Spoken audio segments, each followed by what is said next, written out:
Hello students, welcome back to my YouTube channel. Today we will do the fourth poem from your syllabus, that is Once Upon a Time, written by Gabriel Okara. तो ये जो Gabriel ओकारा थे बेटा वो एक Nigerian कवि थे और इस कविता में उन्होंने जवानी के जो भोलापन है उसके गुम हो जाने का दुख प्रकट किया है। वो बालिगों के जो पाखंड हैं उनकी निंदा करते हैं और उनको जो समाज के नियम हैं और परंपराएं हैं उनके अनुसार जो काम करना पड़ता है इसलिए वो थोड़ा सा दिखावटीपन जो है वो करते हैं। वो अपनी वास्तविकता को छुपाने के लिए भिन्न भिन्न मौक़ों पर भिन्न भिन्न तरह के मुखौटे पहनते हैं, झूठ बोलते हैं और दूसरों को धोखा देते हैं। यही उनकी जीवन शैली है। तो बचपन जो था उनका ईमानदार था, लेकिन जैसे जैसे वो बड़े होते गए उन्होंने भिन्न भिन्न मौक़ों पर भिन्न भिन्न चेहरे पहनने शुरू कर दिए। तो इसके लिए किसी हद तक जो हमारे सोशल कल्चर है वो शायद ज़िम्मेदार था, लेकिन कवि जो है वो इसकी घोर निंदा करते हुए अपने बेटे से बातचीत करते हुए कुछ इस तरह से अपने दुख को और अपनी फीलिंग्स को बयान करते हैं। Once upon a time, son, they used to laugh with their hearts and laugh with their eyes. अब जो कवि हैं वो अपने बेटे से बात कर रहे हैं और कहते हैं कि बेटा एक बार समय था जब लोग जो थे वो दिल से हंसते थे, यानी कि उनको अंदर से खुशी होती थी और तब हंसते थे। And laugh with their eyes, और उनकी खुशी की जो झलक थी वो उनकी आँखों में दिखाई देती थी। But now they only laugh with their teeth, लेकिन अब वो सिर्फ दिखाने के लिए हंसते हैं कि हम खुश हैं, सिर्फ ये दिखाने के लिए ही वो हंसते हैं। While their eyes block cold eyes search behind my shadow. Eyes block cold eyes का मतलब होता है कि जिन आँखों में नीरस आँखें, जिन आँखों में कोई फीलिंग्स ना हो। ठीक है, तो कवि क्या कहते हैं कि एक समय था जब लोग जो थे वो दिल से हंसते थे, उनकी आंखों में चमक होती थी, लेकिन आजकल लोग जो हैं वो सिर्फ दिखावे की हंसी हंसते हैं, उसमें उनकी कोई खुशी नहीं होती और उनकी आंखों में उसकी कोई झलक दिखाई नहीं देती। There was a time indeed they used to shake hands with their hearts. और फिर वो आगे कहते हैं अपने बेटे से कि एक समय था जब लोग एक दूसरे के साथ जब हाथ मिलाते थे तो वो दिल से हाथ मिलाते थे। दिल से हाथ मिलाना इन द सेंस कि उनके बीच में एक जो बॉन्डेज थी, फीलिंग्स थी हाथ मिलाते वक्त, वो आजकल ख़त्म हो गई हैं। बट दैट्स कॉन्सर्न, लेकिन वो आजकल ख़त्म हो गई हैं। Now they shake hands without hearts. अब जब वो एक दूसरे से हाथ मिलाते हैं तो वो दिल से हाथ नहीं मिलाते हैं। While their left hand search my empty pockets. अब लोग दोस्ती किस लिए करते हैं? आपकी जेब देख के। अगर आपकी जेब भारी है तो आपके दोस्त हैं, अदरवाइज़ वो सिर्फ एक रस्म पूरी करने के लिए, आपको दोस्त कहने के लिए आपसे हाथ मिलाते हैं। Fail at home come again they say, and when I come again and fail at home once twice there will be no thrice, for them I find doors shut on me. अभी वो कहते हैं कि जब मैं किसी के घर जाता हूँ तो वो कहते हैं कि आप घर आओ, और जब मैं घर से विदाई लेता हूँ तो वो कहते हैं कि फिर से आना। ठीक है, दे से वो कहते हैं, एंड व्हेन आई कम, और जब मैं उनके घर आता हूँ, अगेन दोबारा, एंड फील एट होम, और अपने घर के जैसा ही फील करना शुरू करता हूँ। ऐसा कितनी बार होता है? वंस ट्वाइस, एक बार या दो बार।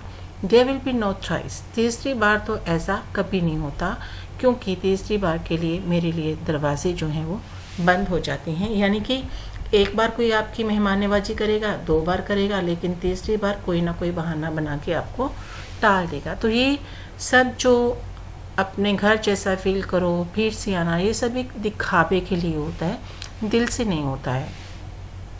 सो I have learned many things सन।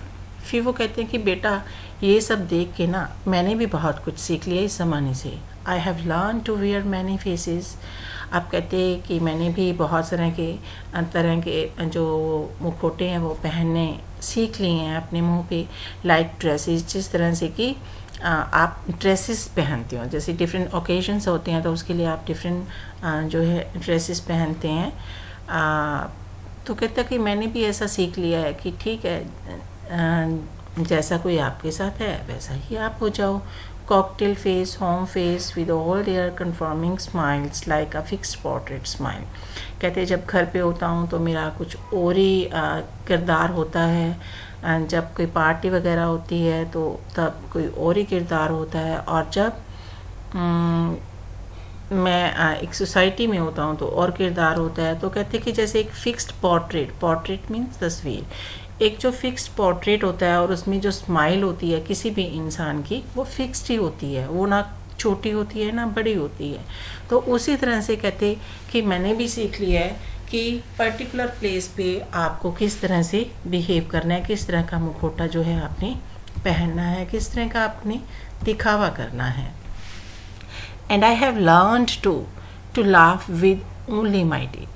अब वो कहते हैं कि मैंने भी अब दिखावे के लिए हंसना सीख लिया है। And shake hands without my heart, और जब मैं किसी से हाथ मिलाता हूँ तो मैं उसमें कोई फीलिंग्स नहीं होती हैं अपनेपन की, बस एक रस्म के तौर पे मैं जो भी मुझे मिलता है उसे हाथ मिला लेता हूँ। I have also learned to say goodbye. अब कहते हैं लोगों की तरह मैंने भी दिखावे के तौर पे अलविदा कहना सीख लिया है, when I mean good returns, जबकि मेरे कहने का मतलब होता है कि ठीक है छुटकारा मिला। टू से ग्लैड टू मीट यू, ये कहना कि आपसे मिलके बहुत खुशी हुई, विदाउट बीइंग ग्लैड, जबकि खुशी नहीं हो रही मुझे। And to say it's been nice talking to you after being bored, और बोर होने के बावजूद ये भी कहना सीख लिया है कि आपसे बात करके मुझे बहुत अच्छा लगा। तो ये सब उन्होंने कहाँ से सीखा? सोसाइटी से, आज की पीढ़ी से। बट बिलीव मी सन, लेकिन वो दुखी होते हुए कहते हैं कि बेटा मेरा यकीन मानो, I want to be what I used to be. कहते कि मैं वैसे ही बनना चाहता हूँ जैसे कि मैं था। कैसे थे वो? कि दिल से हाथ मिलाते थे अपने दोस्तों के साथ, खुश होते थे, मेहमान नवाजी भी बड़े दिल से करते थे, और किसी के आने पर खुशी होती थी और जाने का दुख भी सच में होता था। लेकिन अभी ऐसा कहते कुछ होता नहीं है। When I was like you, कहते जब मैं तुम्हारे जितना था, I want to unlearn all this muting things. अब कहते कि मैं इन सारी चीज़ों को भूलना चाहता हूँ जिसमें कोई फीलिंग नहीं है, कुछ भावनाएं नहीं हैं। Most of all I want to relearn how to love. और इन सबसे इम्पॉर्टेंट मैं फिर से सीखना चाहता हूँ कि दिल से कैसे हंसना है, कि सच्ची मुच्ची कैसे हंसना है। For my laugh in the mirror show only my teeth like a snake's bare fangs. तो कहते कि मुझे ऐसे लगता है कि जब मैं हंस रहा हूँ तो शीशे में देखता हूँ तो ऐसे लगता है कि जैसे सांप अपने दांत दिखा रहा हो। So show me son how to laugh, show me how I used to laugh and smile. तो वो कहते हैं कि मैं वो सब दोबारा से फिर अपने अंदर वो देखना चाहता हूँ कि कैसे हंसना चाहिए, और कहते कि मैं फिर से देखना चाहता हूँ कि मैं पहले कैसे हंसता था और कैसे स्माइल करता था। Once upon a time when I was like you, जब मैं तुम्हारे जितना था। तो ये बहुत ही ब्यूटीफुल पोइम है जिसमें कवि ने कहा है, अपने दिल की बात कही है कि कैसे वो ज़माने को देखकर उसी तरह से बदल गए थे। लेकिन वो जो दिखावा है जो आज के मटेरियलिस्टिक वर्ल्ड में है कि किसी के आने से आपको खुशी हो या ना हो, लेकिन आपको कहना ही पड़ता है फॉर्मेलिटी से कि आपके आने पर हमें बहुत खुशी हुई, और जब वो जा रहे हैं तो फिर आप ज़रूर कहते हो कि फिर आना, चाहे आपके दिमाग में ये चल रहा हो कि कब जाएंगे और कब इनसे पीछा छूटेगा। तो ये एक रियलिटी है, एक कटु सत्य है जिसको कवि ने बहुत ही खूबसूरत शब्दों में इस पोएम के माध्यम से हमारे सामने रखा है। उम्मीद करती हूँ कि आपको ये पोएम अच्छी लगी होगी और समझ भी आ गई होगी। तो मिलते हैं नेक्स्ट वीडियो में एक नई पोएम के साथ। Till then goodbye, have a nice time.